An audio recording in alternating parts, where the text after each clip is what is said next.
இனி சில நல தகவல்கள் கேட்போம். குழந்தை பிறந்த பின்னர் பெண்கள் தங்கள் நலன் குறித்து அதிகம் அலட்டிக் கொள்வதில்லை. மாறாக குழந்தை வளர்ப்பு, அவர்களது ஆரோக்கியம், எதிர்காலம் பற்றிய சிந்தனையில் மூழ்கிவிடுகிறார்கள். இதனால் பெண்களின் உடல் எடை கூடுவதோடு எலும்புகளும் பலமிழந்து விடுகின்றன. ஆண்களிடம் இந்த பாதிப்பு குறைவு. பெண்கள் போதிய உடற்பயிற்சி செய்யாமல் இருப்பதே இதற்கு காரணம். எச்சரிக்கை உணர்வோடு சொல்கிறார்கள் மருத்துவ நிபுணர்கள். எலும்புகள் கல்சியம் எனும் தனிமத்தால் ஆனவை. அதனால் கல்சிய சத்து குறையும் போது இயல்பாகவே எலும்புகள் பலமிழக்கும். இதனை சமப்படுத்த கல்சியம் சப்ளிமெண்ட்டுகள் எடுக்க வேண்டும். மெனோபாஸ் ஏற்பட்ட பெண்கள் ஒரு நாளைக்கு 2 கல்சியம் சப்ளிமெண்ட் மாத்திரைகள் எடுப்பது நல்லது, தவறில்லை. பாலில் கல்சிய சத்து அதிகம். 1 கிளாஸ் பாலில் 150 மில்லிகிராம் கல்சியம் இருப்பது அசத்தல். இவை எல்லாவற்றையும் விட உடற்பயிற்சி செய்யலாம். எந்த வகையான உடற்பயிற்சியும் எலும்புகளை வலுவாக்கும். வயது ஏற ஏற முழங்காலுக்கும் தொடை எலும்புக்கும் இடையில் இருக்கும் சவ்வு தேய்ந்து போகும்.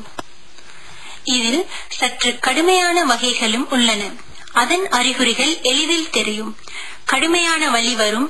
உட்கார்ந்தால் எழுந்திருக்க முடியாது. படிக்கட்டுகளில் ஏற முடியாது. திடீரென்று முழங்கால் மூட்டுகளில் வீக்கம் வரும். வாழ்க்கையே முடங்கி போய்விட்டது போன்ற எண்ணம் ஏற்படும்.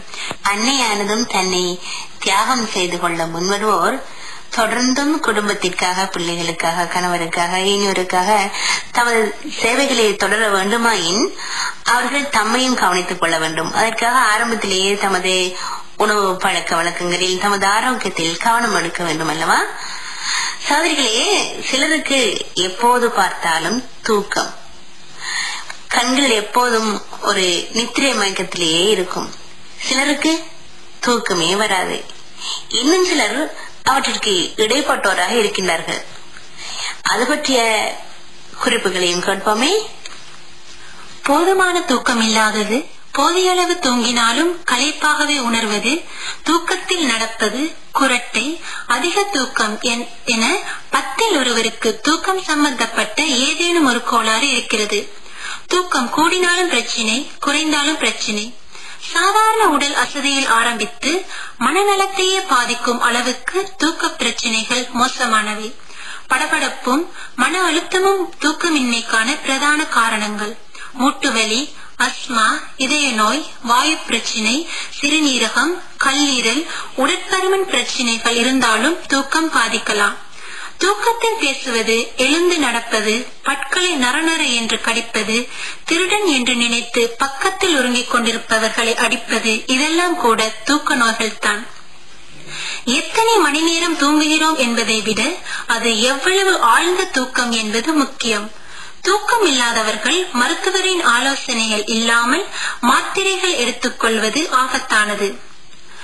நல்ல உறக்கத்துக்கான வழிகள்: தினம் ஒரே நேரத்தில் தூங்கி விழிக்க வேண்டும். தூங்கும் இடம் அதிக சத்தம், வெளிச்சம் இல்லாமல் அமைதியாகவும் இருக்க வேண்டும். காலை நேர உடற்பயிற்சி சிறந்தது. தூங்க போவதற்கு முன் வயிறு முட்டை சாப்பிட வேண்டாம். லேசானதும் அதிக காரம், இனிப்பு இல்லாததுமான உணவே நன்று. வெதுவெதுப்பான தண்ணீரில் குளிப்பது, புத்தகம் படிப்பதெல்லாம் நல்ல தூக்கத்துக்கு உங்களை தயார்படுத்தும்.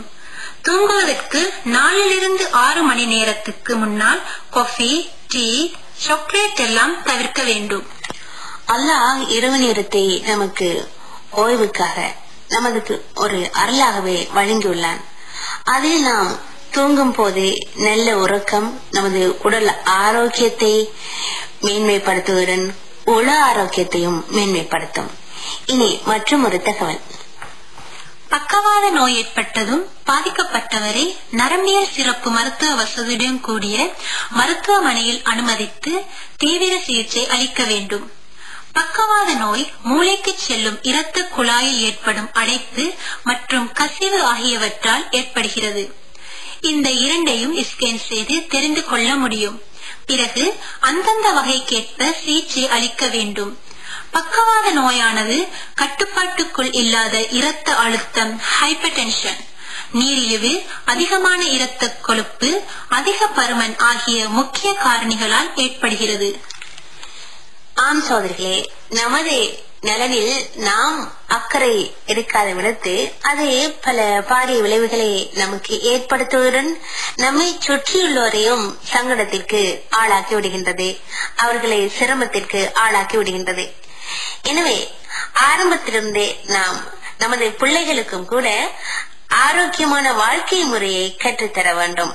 அந்த ஆரோக்கியமான வாழ்க்கை முறை ஒரு ஆரோக்கியமான சமூகத்தை உருவாக்க வழிவகுக்கின்றது அல்லவா?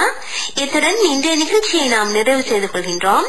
இணைந்து குரல் தந்த சகோதரிகள் ஜுல்பிகா அன்வர் மதனி, ஹசனியா ஷம்ரோஸ், ஹக்கீம் கான்.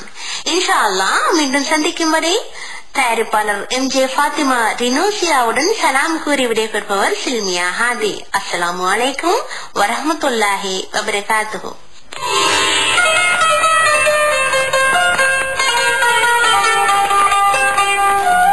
மாதர் மஜ்லிஸ் நிகழ்ச்சி கேட்டீர்கள்.